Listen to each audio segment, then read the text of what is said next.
In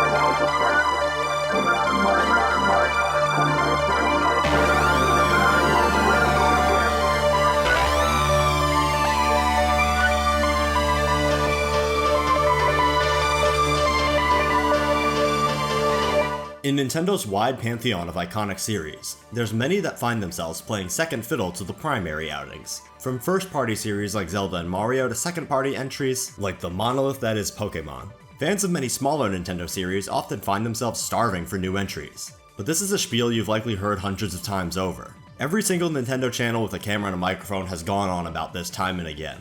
But being an outsider to that scene with a channel that primarily focuses on classic anime, manga, and games, especially ones in the robot/mecha field, there's one long dormant second-party Nintendo series that scratches a personal itch that nothing else from the company does. The isometric 3D mecha action romp, Custom Robo. Custom Robo is a series built around a simple premise that's right in the title, customizing and battling with a collectible in-universe toy called a Custom Robo, unlocking new parts as you challenge increasingly powerful Robo commanders. Individuals skilled in mentally sinking, or as the series calls it, diving into their titular machines, to do battle as a hobby and as a sport. Each game in the Custom Robo series follows a trio of 3 characters, a silent player insert protagonist and his 2 closest friends, as they partake in the sport of Custom Robo, climbing up the ladder of Robo commanders, collecting new parts, customizing your Robo, meeting a cast of colorful and varied characters, and eventually, without fail, uncovering a conspiracy and terrorist plot involving a shady organization. This descriptor sounds very familiar if you know Nintendo games at all, and that's because at its core, Custom Robo is essentially the mecha answer to Game Freak's Pokémon. Though instead of collecting and battling with leveling critters and buddies in a turn-based RPG, the primary loop relates to collecting parts for your Robo, to do battle in increasingly chaotic isometric encounters. Each game in the Custom Robo series essentially follows this setup as an outline,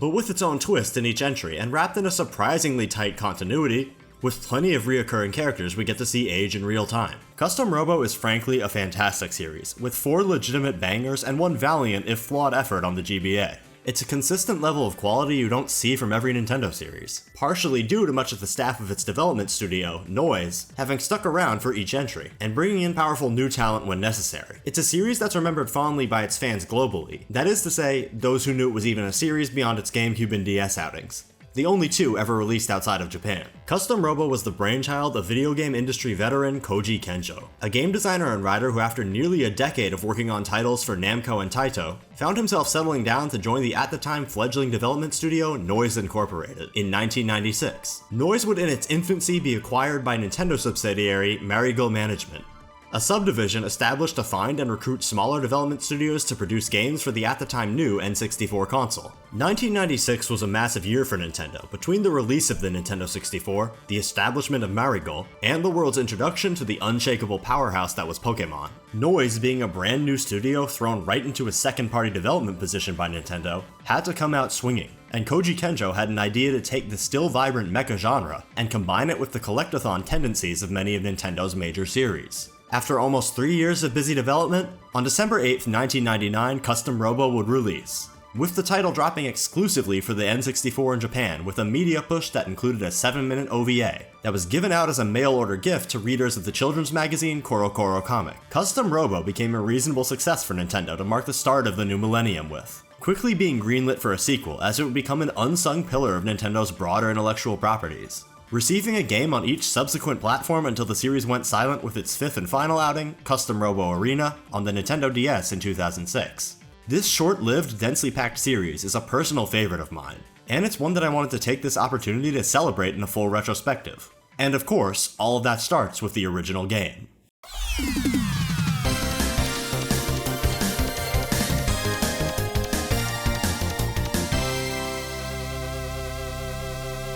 Custom Robo takes place in Japan circa the 2050s. You take on the role of a nameless blue-haired schoolboy who just moved to a new town, due to his mother's career in advanced medical research. We're acquainted with our little guy as he wakes up from a dream of a Custom Robo battle. Heading downstairs, your parents gift you with the hottest new trend, Custom Robo. Battle robots made for all ages that come in the form of a Robo Cube.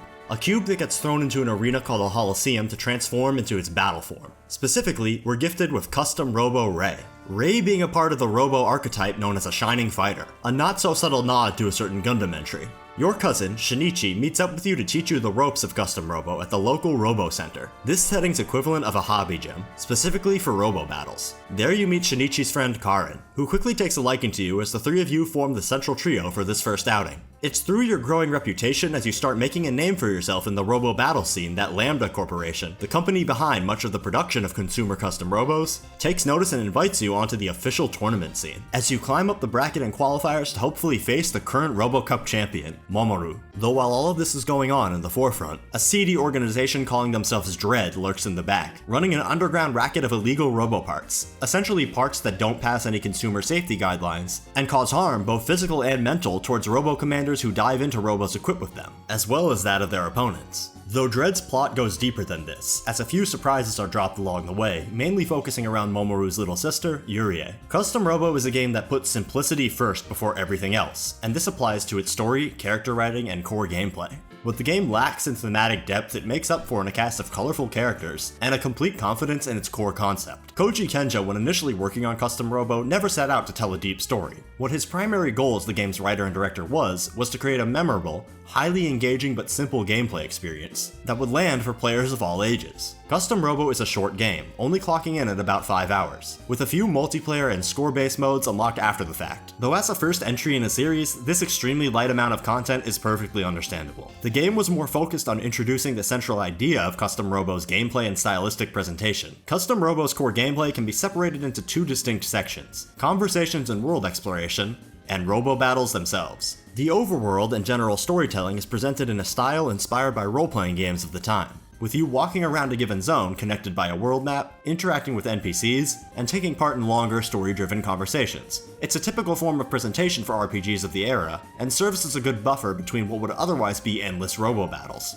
The game avoids running into any hitches by having a brisk pace where conversations break up every fight and vice versa. Koji Kenjo refers to this basic structure of combat into conversation as boxed game design, with each encounter being a separate box or event internally. This isn't a new method in the field of game design by any means. In fact, it's one of the most common. And if we're being reductionist, we can say that this applies to every single video game in existence. But this box encounter approach is presented in the most straightforward form of possibly the entire 5th console generation. And this method is something that Custom Robo would stick to for all 5 of its entries. It's just that it can be seen most clearly here in this first game, where Noise was just figuring out the series' structure and identity. Kenjo himself reflected in a personal blog entry in 2022 about his approach to game design, aka the box encounter approach. For Custom Robo's scenario mode, since there's a small town with buildings you can enter, creating the boxed outline first allowed us to list all the necessary visual assets.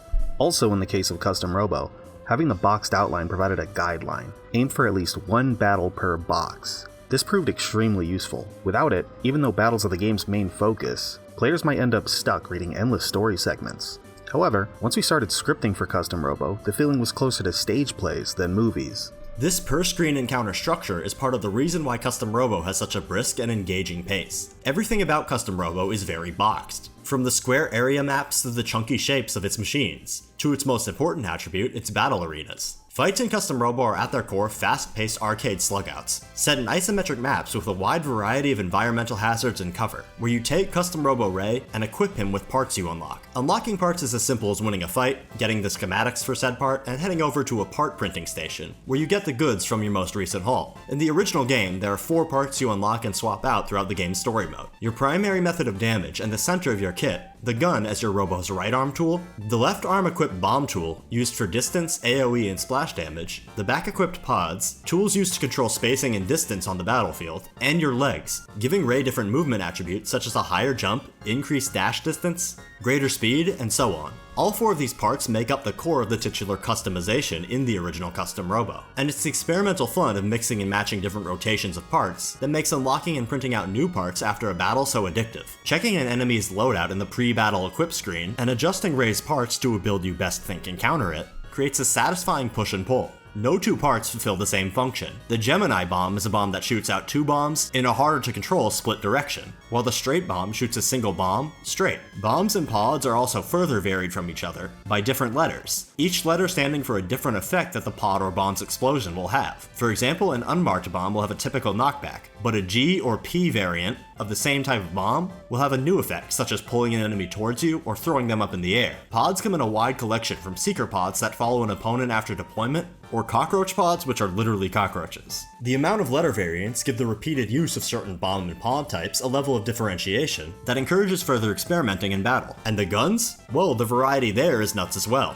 with weapons ranging from a simple blaster to a Gatling gun, to the slow but deadly Dragon Gun, a gun that just shoots a crowd of 5 Hornets, and the game's actual best weapon pound for pound, the exceptionally overpowered Stun Gun. There's a simple beauty to tossing your pods to force an opponent out of cover, popping them with your gun, then comboing from there with a bomb for a healthy dose of damage. And you get the chance to test your build in the lab if you want to get a feel for what parts you've chosen. If that isn't to your liking, there's also a melee attack that Ray can use to deal some really heavy damage before an enemy can wake up from a down state. When you or your opponent hop up from a down state, done by jiggling the joystick, you have a brief period of invincibility to air dash or run to safety. Every fight in Custom Robo is equal levels chaos and strategy. A supremely simple core game system with no camera control, and only 5 attack buttons. Noise found a structure that avoided all of the shortcomings that many N64 games fell into. The game is still a dream to play to this day, feeling incredibly smooth and responsive. Mixing and matching parts is nothing new for mecha action games, as it's a staple of series like Armored Core. But the sheer level of part variety and combo potential to maximize damage takes those concepts and applies them to a form digestible to quite literally anyone. Custom Robo has no one specific build that's outright unusably bad. You can make anything and everything work, if you have the dedication to learn each part by heart. This approach to anything goes, simplistic but depthful design, is something Kenjo still often talks about on his aforementioned blog, and it's a mentality that he shared directly with the game's lead battle designer,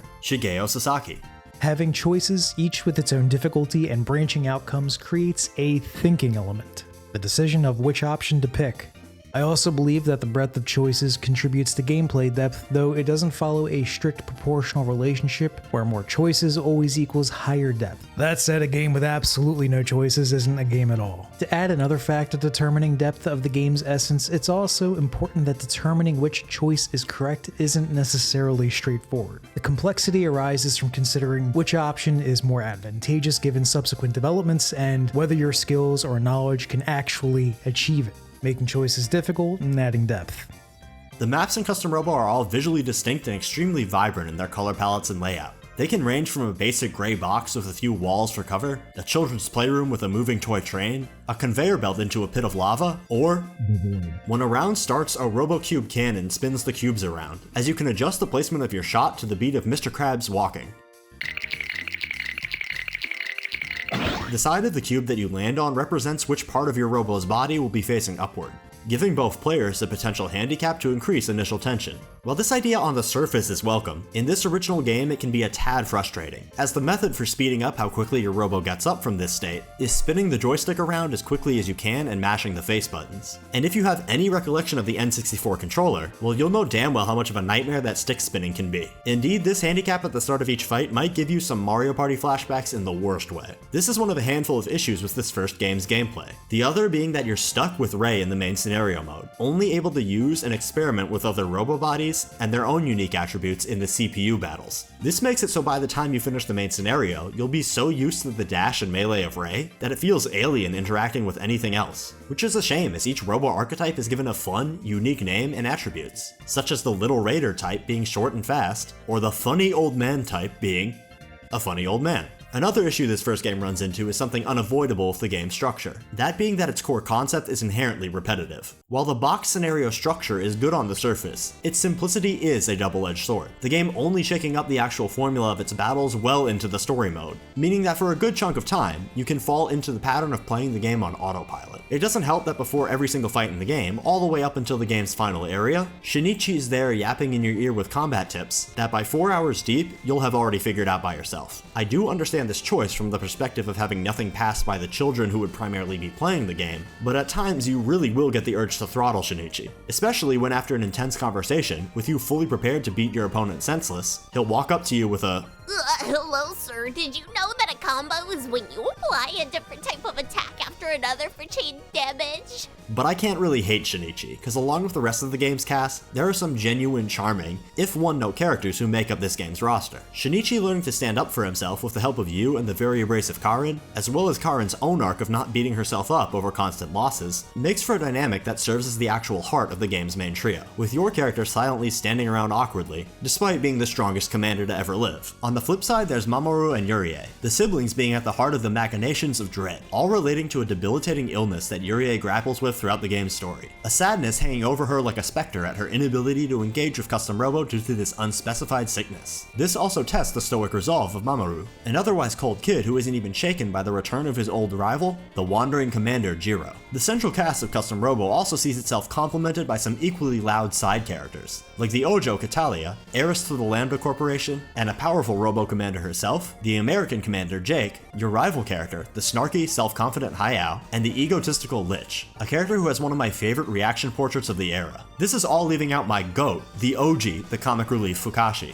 You will have the urge to throw hands with this 8-year-old more often than not, but honestly, that's part of why I love this little hater. And clearly, the staff at Noise does too, as Fukashi is the only character to appear in some capacity in all 5 entries in the series, always finding himself in new shenanigans in some form or another. In terms of visuals and audio, the original Custom Robo is a treat. The game's bright, highly vibrant color palette perfectly fits its toyetic aesthetic, something that applies to the character sprites as well, all of them having the look of plastic minifigures, with plenty of reflective sheen. The character portraits, illustrated by Yoshiharu Sakakibara, with initial designs by concept artist and modeler Junko Kanabe, are also adorable, expressive, and genuinely feature some of my favorite expressions on the entirety of the N64's library, only to be topped by this duo's work in the second game. The Robo designs by Yoshitaka Mizushima and Yuichiro Komariya are honestly excellent. While not as inherently complex in terms of mechanical design as the usual series I discuss on this channel, Mizushima and Komariya took the brilliant approach of having many of the primary Robos physically share traits with their respective commanders, communicating this through the heavy block-like models that actually manage to look like the toys they are intended to be in universe. Translating these toyetic designs to the rudimentary 3D models of the N64 was actually a match made in heaven due to the simplicity of the designs to begin with. Custom Robo is a game that thrives on simplicity. Custom Robo Ray features an instantly recognizable silhouette and a simplistic color palette of primarily gray, blue, and red, a very typical trio of colors on most classic mecha. If anything, Mizushima and Komariya's approach to design in this original game harkens back to the fathers of mecha, like Tezuka and Yokoyama, in their satisfying simplicity. It's the little touches that go a long way for me in games like Custom Robo, and that extends to the maps you explore in the game's world. Seeing all the Robo commanders populating the screen in the busy Robo Center with the staff standing about with believable idle animations breathes life into an otherwise very plain environment. Smaller details such as flowing fountains accompanied by the relaxing sound of water help to make each screen, while simple, feel very tangible. There's something wonderful about waking up each morning, heading downstairs, and seeing your character's father flipping through the pages of the newspaper. Talking to the NPCs also gives some welcome insight into the game's setting. It's not that the world feels real, of course it doesn't, but it feels lived in, which goes a long way in further selling the concept of Custom Robo and its setting.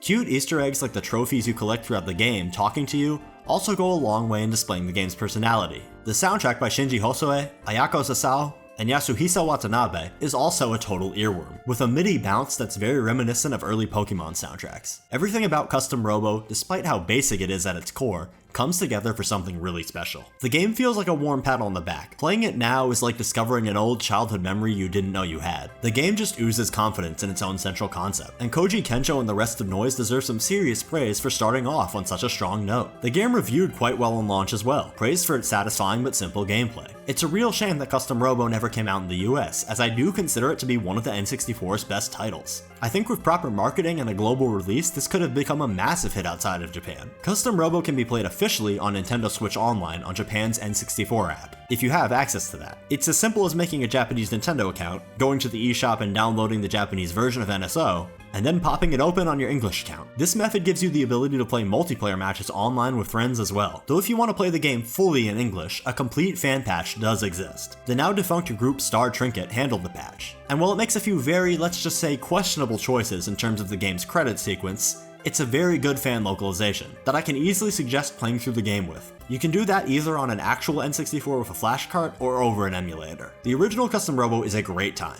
Short, sweet, and fully committed to its base premise, it's a strong start to a series that, despite lacking in specific elements, was an excellent foundation for a series to build on, and build on it immediately would.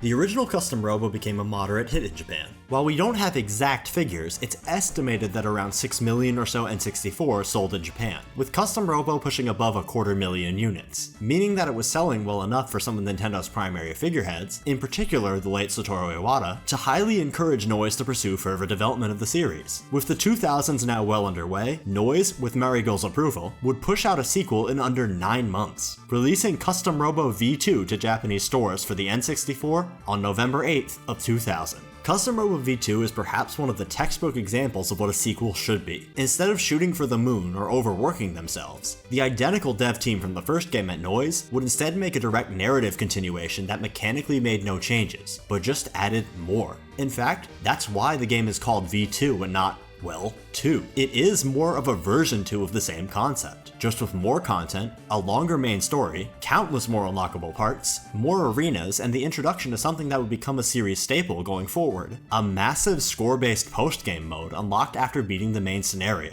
V2 is, if anything, comparable to an expansion pack, and honestly, this was the best possible outcome for a sequel developed by the exact same group of people in under a year. In fact, this direct flip of the first game becomes immediately obvious from the game's intro. You take the role once again of a nameless blue-haired school-age protagonist, this time a separate character from the original, as you wake up one morning after a dream of robo battles and are gifted a custom robo by your mother and little sister, Futaba. This time, Rei Mark II. It's from here that you meet up with the game's two buddy characters, Taihei and Genta. Genta filling in Shinichi's role with Taihei taking up Karin's. After making a name for yourself in the local tournament scene and training with the local robo professor, Dr. Kusama, Jiro from the original game makes his appearance in town, becoming a sort of fourth wheel in your group, as he intends to further hone his skills. A newly cured and fully active Yurie also makes her return, who now works as a robo commander herself while also entirely bluffing about how action-packed life as a self-proclaimed secret agent is. During all of this, a mysterious new organization called the Goliath Society, who have been experimenting with the psychic connection between humans and robos to create new, even more dangerous machines, and Commanders is lurking in the back. The organization directly tying into the presence of two mysterious robo-commanding twins, Yaya and Tsurugi, and it's probably pretty apparent. While being a direct sequel, V2 retreads much of the same ground as the original Custom Robo, just in a manner that I personally find a bit more exciting. While Custom Robo was focused on the broader tournament circuit and introducing us to the world of Custom Robo, V2 throws us into a more chaotic storyline, involving human experimentation, unique one-off gameplay scenarios, and an entire arc dedicated to a Custom Robo boot camp. The game in its structure follows that same box encounter approach that Kenjo and his team tackled in the first game, and it still works just as well here. In fact, plenty is done to spice the formula up, with semi-stealth segments being thrown in for good measure, along with the introduction of mobile Holosseums, meaning that a battle can now happen anywhere at any time regardless of setting, leading to some new, very exciting environments to explore, in particular during the boot camp arc. Here we get some full-on shonen training scenarios, like battling up the side of a waterfall and over a series of stone platforms connected by rickety bridges. Cause of course, what's a better way to teach a child how to be a better robo-commander than waving certain death in his face? The bootcamp central commander, Nanase, even turns out to be quite the rival character across the game's main scenario. Custom Robo V2 being a direct extension off of the first game means that all the central gameplay mechanics I went over in the segment on the first game are identical. Bombs, pods, guns, legs, and all. Just with one major addition that shifts the way you interface with V2's customization. That being the introduction of unlockable robo bodies in the main story itself. In the original game, while only stuck with Rei,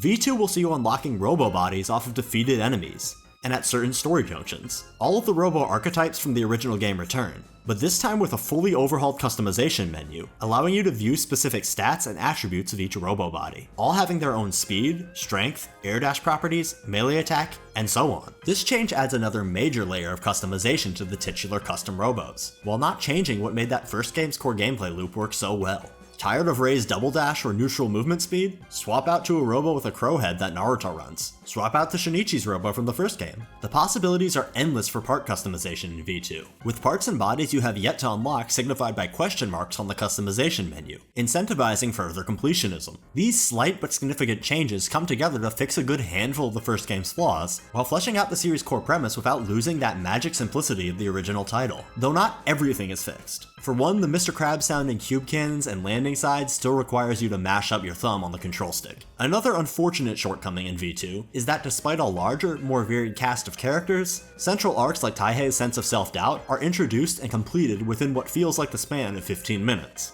Making me wish that the central story had been given an extra hour of time, to let us hang out with the cast just a little more. But in a roundabout way, the game does this with its massive post-game mode, the Grand Battle. The Grand Battle sees you going after trophies and point-based, increasingly difficult, timed battles that take place after the main game. All of these battles center around fun, light-hearted mini-scenarios involving the cast of the first game and second game coming together in a huge citywide tournament. It's in this post-game mode that you'll find yourself unlocking all of the remaining Robo parts and bodies, to use in multiplayer or arcade mode as well. Grand Battle is long. To do the entirety of it will run you longer than the main story itself. It's actually kind of nuts just how much post-game content Noise squeezed into a game developed in under a year, even if much of it is light on dialogue. Still, the effort is impressive and deserves praise, as it helps prevent Custom Robo V2 from feeling like any kind of cash grab. Visually, Custom Robo V2 shares identical rendering techniques and model work as the original game, with slightly more added detail and sprite idle animations, which is a welcome change. Examples include Yurie smugly brushing her hair aside, and Taihei's stomach popping out from under his shirt with him scrambling to shove it back. Little details like this just build on the visual style of the original game, and the same personality and heavily lived-in approach to environment design. One touch I love that's really cute is you and your little sister Futaba sharing the same room with a cute color split. Many of the new Robos that don't carry over directly from the first game, not counting the newly introduced Strike Buster Robo archetype, and the comically large Jameson, which takes up half of the arena for some insane gimmick battles, leave something to be desired. This can likely be traced to Yoshitaka Mizushima taking a less involved role in the mechanical and visual design side of things, as his main position for V2 was assisting Shigeo Sasaki for the game's battle balancing. This left only Yuichiro Komoriya to handle the primary design work. Most of the new Robos are fun, but can appear a tad slapped together in visual design, with many of them being reused bodies from the original game with animal heads stapled on, which, while looking very funny like the aforementioned Naruto running crow, a rhino that charges, and a literal gorilla controlled by the pet chimpanzee of the returning goat Fukashi,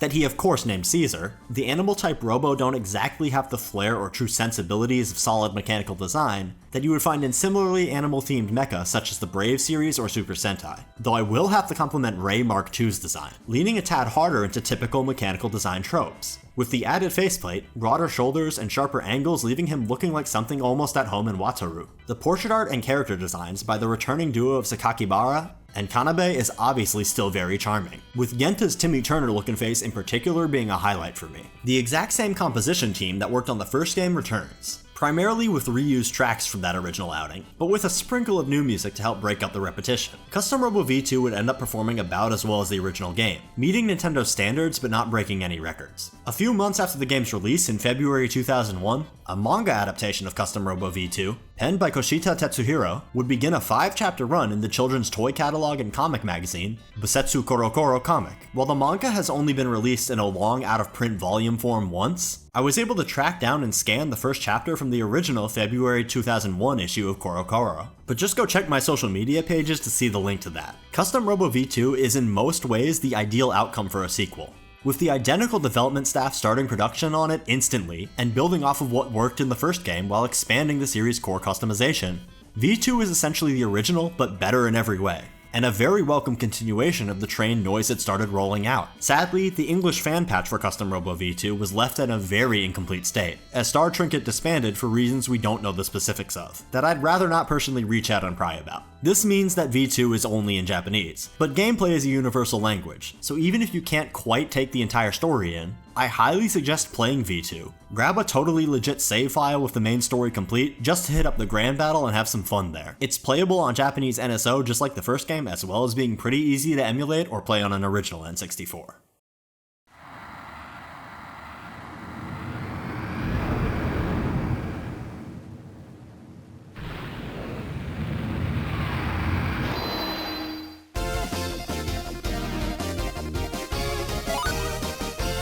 The Nintendo 64 would see itself sunset in late 2000, as Nintendo shifted its full focus to its two leading platforms of the new 6th generation, the handheld Game Boy Advance and the Gamecube home console. With this shift in new hardware, Noise would be tasked with developing the next entry of the Custom Robo series for the far weaker Game Boy Advance, a platform that struggled to handle 3D games beyond some very rare exceptions. With a staff of only around 30, and having only recently come off the development of Custom Robo and Custom Robo V2, Noise would buckle up and bring on experienced game designer Yoshihiro Yamaguchi to pen the plot of this handheld adventure, with Koji Kenjo still remaining in the director's chair. Custom Robo GX would release on July 27, 2002, exclusively in Japan for the Game Boy Advance. Custom Robo GX is, without much competition at all, and this feels a little mean to say, the weakest link in the series. While not an outright terrible game by any means, GX is a title that suffers from being placed on a platform that just did not fit the central gameplay or design loop of the series to begin with, though it tries its hardest to pull through regardless. Custom Robo GX sees you take the role of, and say it with me now, a silent, blue-haired schoolboy protagonist, dreaming of the brand new trend that's taken over the Custom Robo battle scene, zero-gravity battles, as he wakes up one morning to be gifted a new Custom Robo by his mother, Custom Robo X-Ray. You're then joined by the game's two buddy characters, Yusuke and Hitomi. And yes, just like the first two games, you visit the local Robo Center, learn to battle, and run into a character from the previous games, this time late teenage Mamoru, now working as a junior for the police, implying that this game is set at least a good 2 years after the events of V2. Joining up with Mamoru, the trio dives into the world of Custom Robo, eventually befriending the mysterious Mayuzumi, who suffers from a debilitating heart condition. Hijinks ensue with you climbing up the tournament bracket to face off against Koshiro, a childhood friend of Mamoru and Jiro, who is the final piece of their trio, and also happens to look like Kaiji if he hit the gym and got a rhinoplasty done. And as is usually the case for a Custom Robo story, you and your friends find yourselves wrapped up in another conspiracy, this time involving a shady criminal by the name of Nikado. Custom Robo GX once again retreads much of the same narrative ground as the original and V2, and in GX's case, the game is actually too reliant on its connection to the first two games to carry its story. Arguably the best character in the game, Koshiro, is at the end of the day an extension of the first game, further developing the pasts of Mamoru and Jiro, somewhat sidelining newer characters like Yusuke, Hitomi, and Mayuzumi. While this is understandable, as I have to assume Yamaguchi may have been hesitant to add too much new material to the world Kenjo had built in the first two games, his original concepts and characters are honestly really neat, and I would love to have seen them expanded on, though otherwise GX still has a serviceable central narrative. Where the game really stands out from the original in V2 is in its gameplay and general design.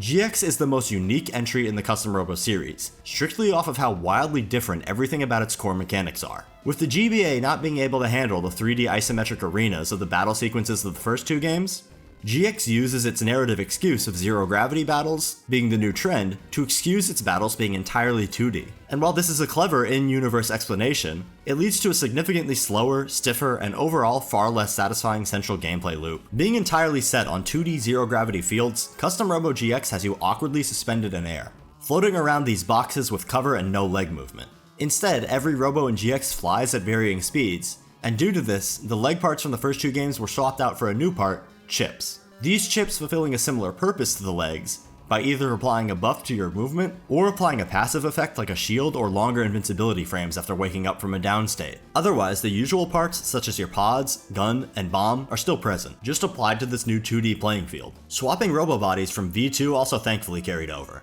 as did the stats screen for those robo bodies. Unfortunately, due to a mixture of the GBA's technical limitations and perhaps Noise being somewhat unable to find a solution, most robo battles in GX end up with you hogging one side of the arena, unable to see your opponent, only given a general sense of direction based on an arrow on the screen that points towards them when you get far enough for them to become an off-screen entity. This boils many of the battles in GX down to violently spamming your weapons, with little in the way of tactics, a strategy that quite frankly works for over 90% of the encounters in the game. Even build variety itself, while still a major part of the game, does not have to be interfaced with quite as much during the game's main story content. The game makes an active attempt to push you away from this approach by ranking battles by points from the very start of the game. Sadly, this does not amount to much, as you can easily claim a gold medal in every fight by camping in a corner and spamming away, as the opponent AI struggles to move back into your field of view. While GX justifies the 2D gravity battles in narrative, it falls entirely flat in execution. GX ends up feeling like a shmup ran through a layer of molasses in the process, though it's not all negative. A welcome change that was made is found in the Robo Cube cannons. Now, instead of landing on a specific limb and struggling to wiggle the stick to get back up, GX instead puts each cube on a timed countdown from 6 to 1 that you can speed up by mashing any buttons. This is a far faster, more consistent process than the limb landing of the previous two games.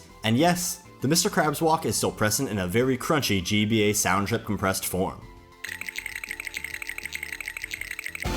Shigeo Sasaki and Yoshitaka Mizushima handled the core combat and counter design yet again, much like they did in V2. But this time around, the simple elegance and flow of the first two games is missing. But I don't blame either of them for this. The GBA, for as many fantastic games as it had just as many examples of console games receiving spin-offs that struggled to match the quality of their home console counterparts. The game still features a robust Grand Battle post-game, this time set in a massive skyscraper, but when the core combat fails to click like the N64 games, this can become more of a slog. The move to GBA also had a handful of very smart concessions made for it. GX lacks the world map and area exploration of the N64 games, instead opting for a simple town map where you select each location from. This keeps travel brisk and fitting for the handheld format. GX also removes collecting and printing out parts at part printers, instead opting to add Custom Robo hobby shops where you buy parts in bulk, from money you've made off of battles. The inventories of these stores grow as the game's main story continues, always keeping you hovering around a fair point of competition if you overlook how outright easy the game is, even compared to the already not particularly challenging first two entries. These are two very welcome changes for the handheld format, as they simply work better for the generally more simple presentation of GX. Speaking of that presentation, GX is a very pretty game. The same colorful vibrance that defined the first two games is present here through beautiful sprite work representing each area. The arenas themselves also don't look bad either. The game in general features some exceptionally high quality artwork. In fact, the game is so confident in the quality of its backgrounds that it will sometimes sidetrack you into a mini point and click adventure scenario, bringing you strictly through fully sprite illustrated rooms that look just as tangible as the areas in the first two games. In fact, some of these areas are returning, with some welcome new additions like the scuffed haunted house and its goofy zombie-like butler. Yoshiharu Sakakibara and Junko Kanabe returned for the artwork and character portrait work, which once again is stellar, if featuring a slightly smaller collection of overall expressions this time around. And yes, before you ask, my boy Fukashi is still here, quite literally dabbing on us this time. Yuchihiro Komoriya handled the mechanical design once again, and gave us some pretty fun work here. While many of the designs are just sprite recreations of models from the first two games, new additions like X-Ray and the second main unlockable Robo, Skyray,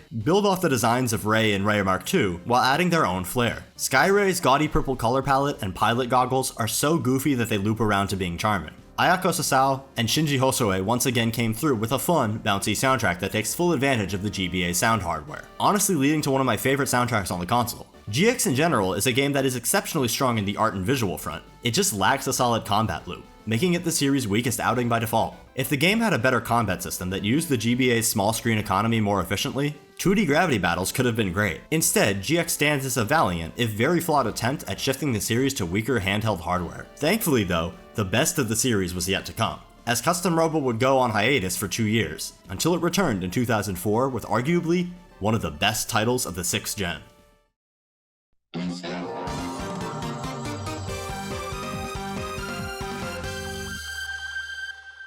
After Custom Robo GX released in 2002, Noise would find itself shifting gears, with the goal of creating the biggest, most ambitious Custom Robo game yet. Koji Kenjo would present a story outline vastly different from the previous 3 games, having the idea of setting the game in a more gritty, true sci-fi future, and having the player take the role of a young adult working as a mercenary for a living, fighting against the underground crime circuit with his own Custom Robo. A darker, more mature adventure that would still keep the signature humor of the series. Kenjo would decide to work as the game's planner and producer, overseeing the development process and allocation of funding for this new project. In fact, Noise, having developed 3 games in the span of under 4 years, would take a step back, passing the primary bulk of the development of this new title to the at the time newly formed Studio Fake, a developer primarily headed by Sega alumni who exited the company after the Dreamcast was sunset. In particular, Keiji Okuyasu, the game director for Shenmue. Having helped bring the start of Yu Suzuki's vision to life, Koji Kenjo would bestow the role of lead director and writer to Okuyasu for this new Custom Robo, putting the fate of the game in the hands of his newly formed studio. And come March 4th, 2004, Custom Robo Battle Revolution would release exclusively on the Gamecube in Japan, becoming the first game in the series to release with an English localization as well on May 10th of the same year, under its international title, Custom Robo. Custom Robo Battle Revolution is one of the best games on the Nintendo GameCube, a console with an astonishingly good first and second party library of exclusives, which may sound like a bold statement, but anyone who has played Battle Revolution is likely to agree with that sentiment. Battle Revolution rules. And this is now the time that always arrives in one of these retrospectives where I get to gush about my favorite entry in the respective series. And it is is unquestionably Battle Revolution for Custom Robo. Battle Revolution is set in the far, far future, with you playing as a nameless silver-haired protagonist who dreams of a cryptic message his father left him before he vanished years ago. That is until he's loudly woken up by his senile landlady, Lucy. Right off the bat, Battle Revolution spaces itself from the previous games by having your main character not only talk for themselves, with some dialogue choices up to the player, but also starring a young adult currently looking for work to pay rent. That's right, while you play as school children in all of the other games, Battle Revolution opens up with your character being asked by his nosy landlady to get a job. Welcome to the real world, kids. You find yourself applying for a job at the low-rent mercenary group Steelhearts, ran by the hot-tempered alcoholic Ernest. Well, at least he's an alcoholic in the Japanese version. In the international version, all mentions of alcohol were changed to coffee, which is nothing new for early 2000s game localization, but at least here, the script is very self-aware of how goofy this change is. Along with Ernest, you meet your soon-to-be coworker Harry, the single best character in the entire Custom Robo series. The dude is an absolute menace, stealing the show every time he's on screen, which is thankfully very often. You and Harry head to the robotics laboratory uptown to stop a robbery, where you meet the head robo-scientist, Linda, and through a series of humorous mishaps, your character ends up becoming the owner of Custom Robo Ray 01, the newest experimental Custom Robo unit. In Battle Revolution's far future, Custom Robo are used both recreationally in play and as weapons for real combat. I would compare the setting of Battle Revolution to that of Yu-Gi-Oh! 5Ds, where this setting's grimy sci-fi nature is contrasted by the violence being performed through the usage of a children's game. It's after Ernest hires you officially on Harry's recommendation that you meet the final member of this game's main trio, Marcia, a young woman with particularly strong diving abilities, allowing her to view the memories of other commanders by doing half dives into their robos. She's racked with grief and quite reserved due to the recent disappearance of her older brother Sergei. The three of you take on jobs as Steelhearts grows its reputation, working for local bar owners, Harry's older sister Mira, the captain of the city police, stopping robberies, and taking part in robo battles as well, eventually coming across a mysterious entity called Rahu, a human-sized custom robo committing brutal murders across the city. The warring factions of the rogue organization, the Z Syndicate, is hunting down Rahu with the goal of taking control of it. And this is where I'm going to halt the plot summary. Anyone who has played this game and remembers what happens in its back half will know that Custom Robo Battle Revolution gets absolutely bonkers in its endgame. While its campaign is short, clocking in at around 6 hours give or take, those final 2 hours go off the deep end entirely, in the best way possible. With gonzo plot twists that hit one after another, insane lore drops that you would never expect from this game, and conversations that go on so long the game ends up autosaving on 3 separate occasions during dialogue, Battle Revolution's back half is something that needs to be experienced raw, and I cannot emphasize that enough. The characters in the game, as mentioned before, are some of the best in the series. While fairly simple, with arcs that resolve rather quickly, it's their personalities that really put them on a tier above the cast of the first 3 games. Harry, as I mentioned before, is a riot, overcompensating and constantly overestimating himself, but a true loyal friend to the end. Harry is a character that'll make you believe in brotherhood. Marcia goes through a brief but fairly well-handled arc around moving past her grief and powering through her pain to show the world her true abilities as a robo commander. The protagonist is a complete goofball, often acting like a total airhead regardless of the dialogue choices you make. He's the only player character in the series with a personality and fully written dialogue of his own.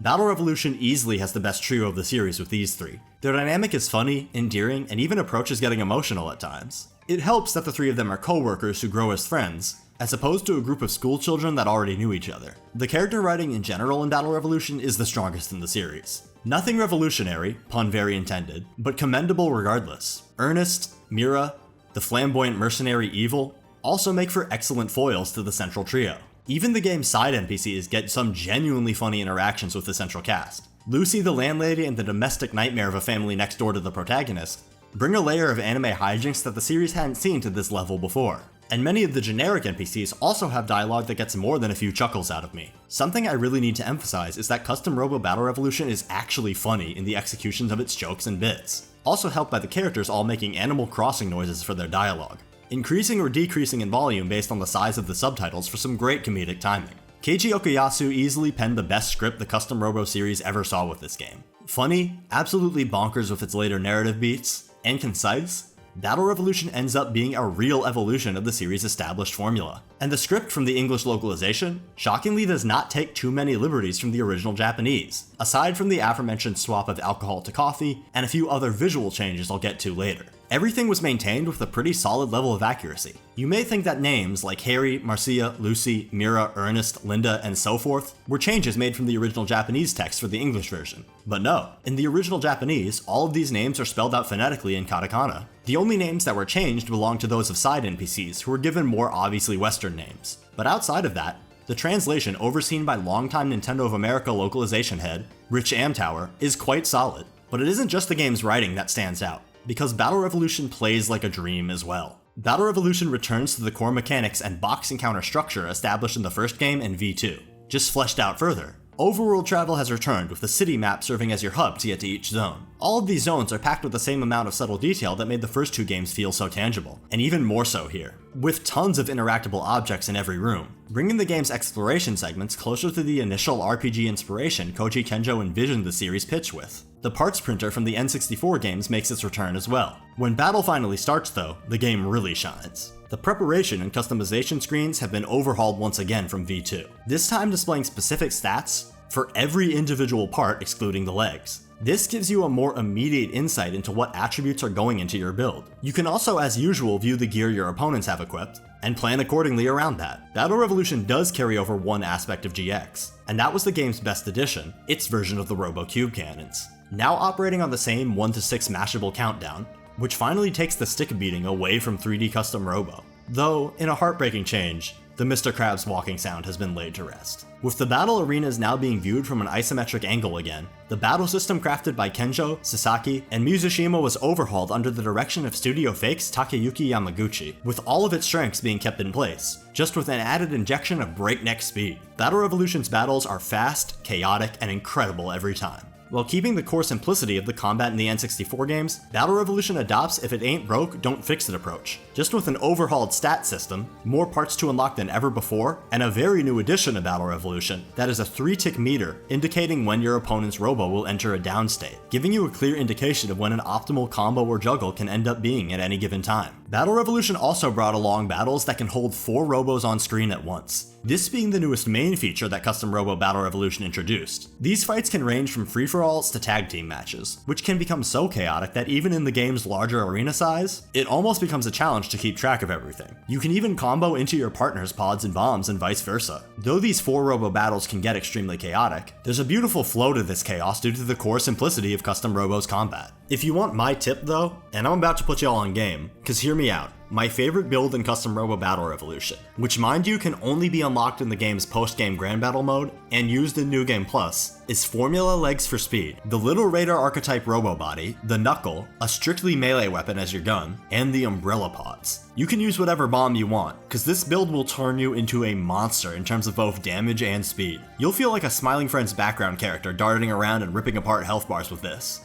Hello, I'm dismissed. Hello, I'm dismissed. Because I was over there for a second and And if you time it right, you can use the Umbrella Pods to juggle your opponent even longer, to land in an extra punch with the Knuckle or your melee attack. While this is my personal favorite build, Battle Revolution excels in just how viable everything is. Just like the original 2 games, no item or part is outright useless. Battle Revolution also runs at a near perfect 60 frames per second, with incredible response time and practically nothing in the way of input latency. You can even select a couple unique color palettes for your Robo before each fight, which is another welcome addition. Battle Revolution's Grand Battle is also awesome. Beyond rewarding you with some of the best unlockables in the game, the sheer amount of love for the entire series thus far it pours all over is just so wonderful to see. You even get to battle an AI recreation of Fukashi, who sadly had his name changed to Marv in the international version. You also get an unlockable first-person view mode to swap into for Grand Battle, but this is more of a novelty than anything, as it can make the game a headache to play. Visually, Battle Revolution has a very distinct identity from the rest of the series. A slightly grimier color palette complements the more dry humor, working adult focus of this game's world. I already praised the areas you explore, but I really need to reiterate how nice many of the little touches are. From sign posters, art, and displays in Linda's office, to the rack of liquor behind Ernest's desk in the Steel Heart's office. All of the small environments still feel lived in here just as they did in the N64 games, and the Easter eggs remain as strong as ever, with an adorable developer room accessible in the post-game, showing the love everyone at both Noise and Studio Fake put into this title. A dev room this detailed really is a sign of how rightfully proud this team was of their work, though unfortunately, said dev room led to one massive point of confusion for me in the game's visual design. In said developer room, one NPC referring to themselves as Cookie states that they were the modeler and mechanical designer. The problem? Cookie is none of the prior robot design staff of the previous games, as they all have their own NPCs stating their role on the team, and passing over the game's credits, and even scouring old interviews in the Japanese version, I cannot for the life of me determine the real name of Cookie. This is a frustrating standstill to come to, as I love to keep information in these retrospectives as accurate and well credited as possible. Cause on a more serious note, that aforementioned mechanical design by Cookie is fantastic, translating the more soft, blocky and simple designs of the rest of the series to far sharper, more detailed machines, with wildly varied shapes and sizes. Ray 01, for example, takes the core tropes of the previous Ray units, and applies a fine layer of hard metallic texture and more dangerous spiked attributes to it, while also giving it an overhauled, primarily white color palette. The Robos in Battle Revolution look the most typically robotic of the series, and it's the decision that perfectly fits its slightly more mature setting. But my favorite design in the game has to be the evolving human-sized Robo, Rahu, striking a terrifying mix of organic and mechanical, its model being a mixture of a traditional custom Robo and a mutilated corpse. Rahu's design is a series highlight and sticks out clearly as the game's central antagonist. The characters were designed and illustrated by series newcomer Yuzuru Mochizuki, and they are quite the point of charm in the game, ranging from highly expressive with a wide variety of detail in characters like Harry, to what I can only describe as, and I mean this in the most complimentary way possible, DeviantArt OC how to draw anime energy in the game's protagonist. I love the character portraits in this game. No other Japanese video game that I can think of quite features character portraits like this. The excellent character models also match up perfectly with Mochizuki's artwork, given very welcome added detailing in their textures, such as creases on clothing to simulate depth. One major visual change was made in the game's international version though. In the Japanese release, the protagonist has a long red headband with some light physics applied, a signature look for many a mecha protagonists. For a reason that I cannot figure out for the life of me, nor find the answer to, the headband was removed entirely in the English release. Some other small adjustments were made to portraits, such as Harry's cheeks not puffing up during this expression, and a large sweat bead being taken out of all the portraits it was featured in, which I can only assume was the localization team, believing this may have been a tad too quote-unquote anime, but that's me making a rough assumption at best. Aside from those changes, Bogi, the bartender, had his lips redrawn to closer match his 3D model, and for other very obvious reasons. But these instances than the liquor bottles being swapped out for coffee mugs is pretty much all that were changed from the Japanese version, meaning that Battle Revolution got off pretty good compared to the localization of many games of the era, as unnecessary as many of these changes were. The arenas in the game are some of the best in the series, the basic map consisting of a digital wireframe setting, while others range from a rotating ramen bowl to an overgrown field with a Sega blue sky. The game's soundtrack is no slouch either, with veteran composer Takayuki Nakamura handling the game's soundtrack, giving us a soundscape that blends from highly pulsating beats during combat, a calm, reflective melody played during the overworld's evening time zone, and some outright haunting tracks as the story's twists and turns rear themselves. I cannot sing the praises of Battle Revolution enough. It is everything that made Custom Robo and V2 great, cranked to a new level of speed, focus, and confidence. Koji Kenjo, Keiji Okuyasu,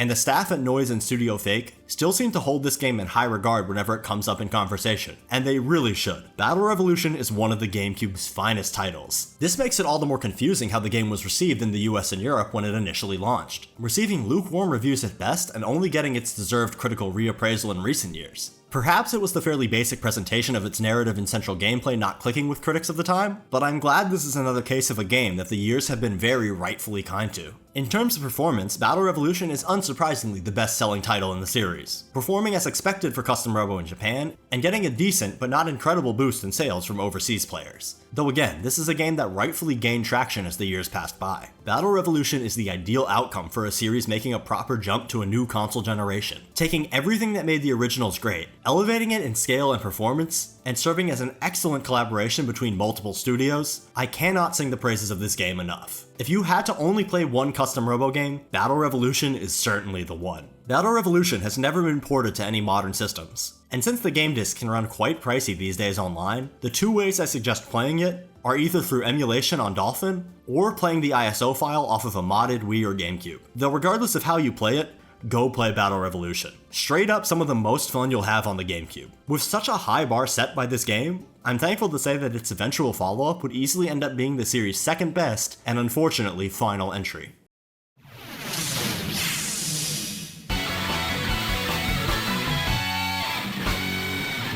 After the release of Custom Robo Battle Revolution, Studio Fake and Noise would go their separate ways, with Studio Fake going on to develop another GameCube cult classic, Odama. and noise shifting its focus onto the at the time brand new Nintendo DS system. With the major step up that the DS hardware was from the Game Boy Advance, Koji Kenjo would find himself returning to the director's chair, with much of the original noise staff from the first 3 outings following him, for what would turn out to be one last ride for Custom Robo. The final entry in the series, the excellent Custom Robo Arena, would release in Japan on October 19th, 2006, and internationally over the course of 2007. Custom Robo Arena goes back to the basics in more ways than one. Right from its opening cutscene, it becomes instantly clear what the true purpose of Custom Robo Arena is. Arena is the true Custom Robo 3, taking far more from the N64 games, while still carrying over a handful of the changes introduced in Battle Revolution and GX. Arena opens with the dream of a custom robo battle, as our protagonist, a nameless mute high schooler with bright red hair and one hell of a mean mug, wakes up, meeting his older sister, Tamura, named Tamaho in the Japanese version, as the two of you head downstairs to meet your father and mother for breakfast,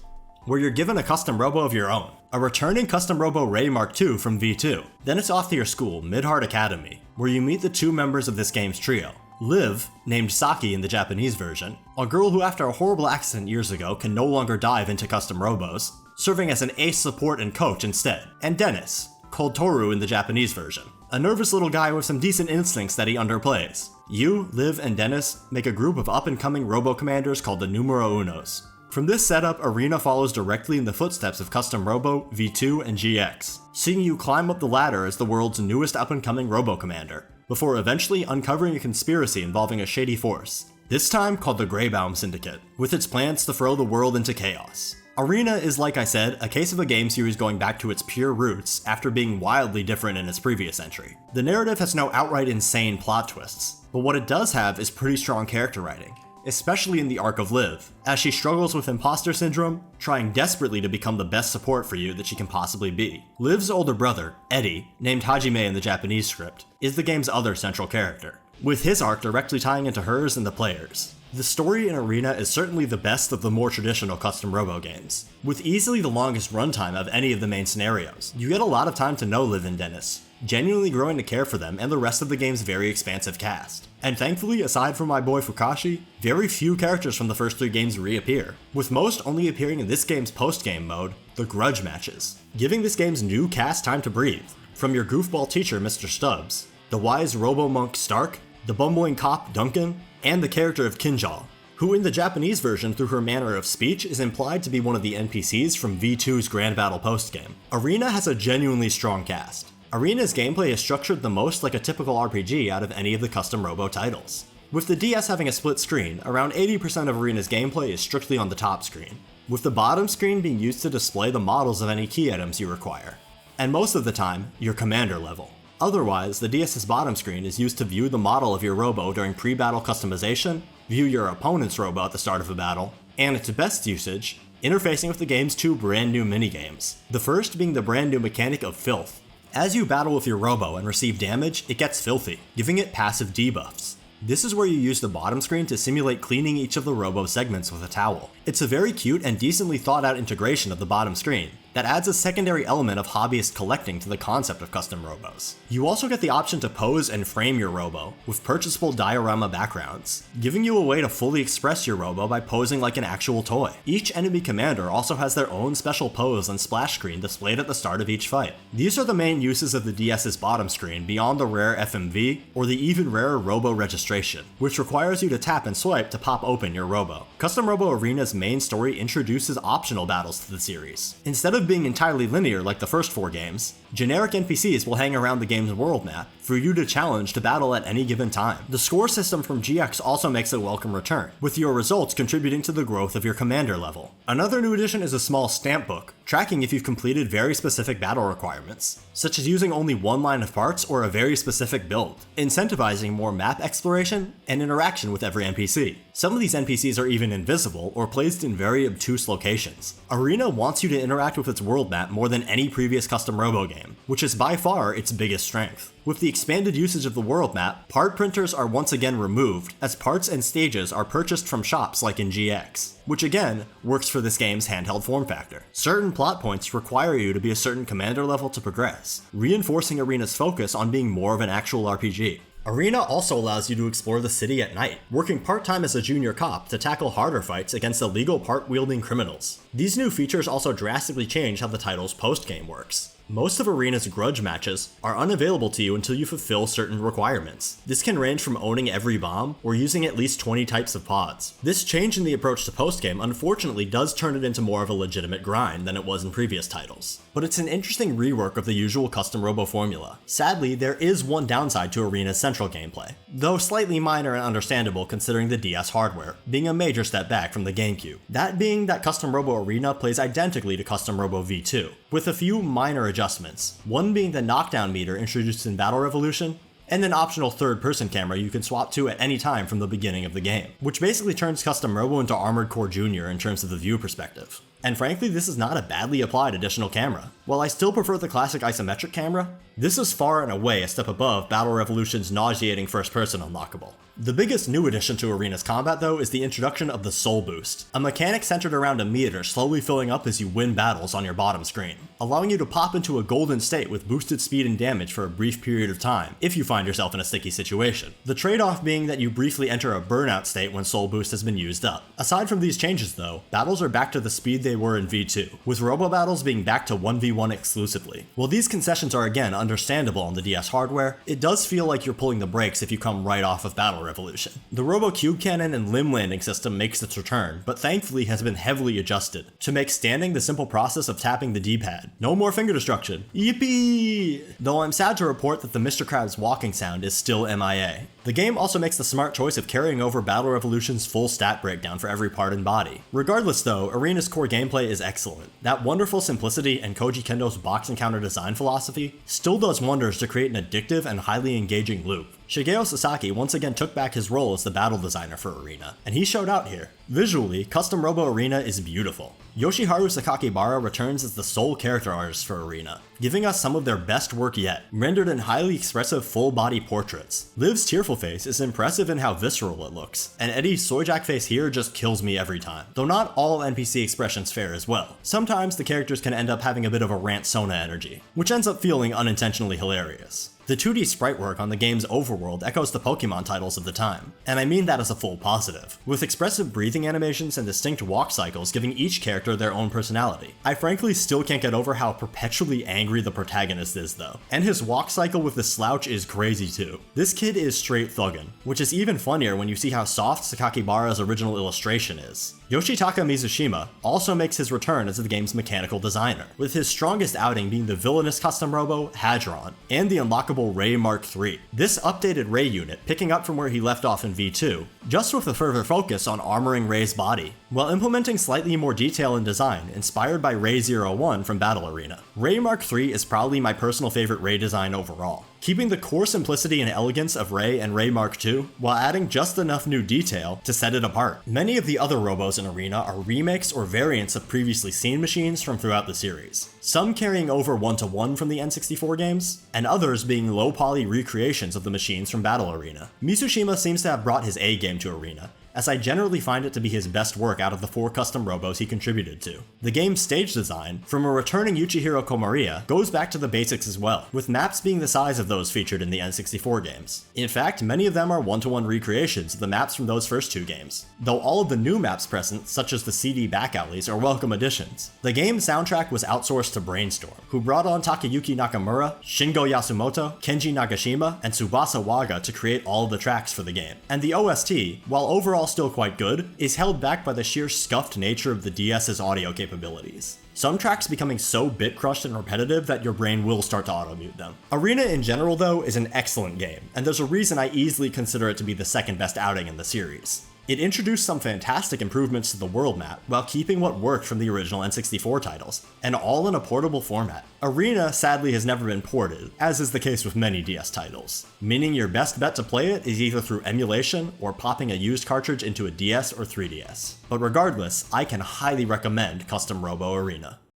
Custom Robo Arena would sadly be the final entry in the Custom Robo series.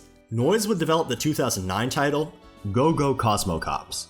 also for the DS, as well as the 3DS video game tie-in to the Mecha series, Gyro Zetter, though Custom Robo would remain MIA for the time being. Koji Kenjo would exit the studio at this point, moving to a position as a freelance game designer and writer, leaving the Custom Robo IP in the hands of Nintendo. Since that time, Noise has shifted into a mobile game developer, working with Square and Armored Project on the Dragon Quest spin-off Hoshi no Dragon Quest. And while some of the original staff still remains, it's always unfortunate to see this happen to such a once vibrant studio. Though a brief glimmer of hope would appear for Custom Robo fans in 2020, when Japanese indie game studio Thousand Game would team up with Koji Kenjo to see him direct a Custom Robo spiritual successor, Synaptic Drive. And I'm just gonna skip all of the formalities here. Synaptic Drive would release on PC and Switch to abysmal reviews, and not for any unwarranted reason. The game was multiplayer only, with match grinding being required to unlock items, and bot matches being the only way to play the game in single player. And while this already wasn't a good start, what with its servers now long dead, playing the game for all of 2 minutes makes it clear that Custom Robo this is not. The game is floaty, has no proper downstate, meaning you can just rip apart enemies with no drawbacks or strategy. Every weapon sounds and feels like rubber, and the game, instead of focusing on hobbyist Robo figures, instead has such exciting action figures as Lambert. It really is a shame the game ended up this way, as Koji Kenjo still clearly wants to keep making games. His current Twitter and blog posts on game design still highlight the man's clear creative drive and vision as a designer, and you can tell the man is hungry for more work. Alright, it's like 2 AM, but I gotta add this as an addendum right now.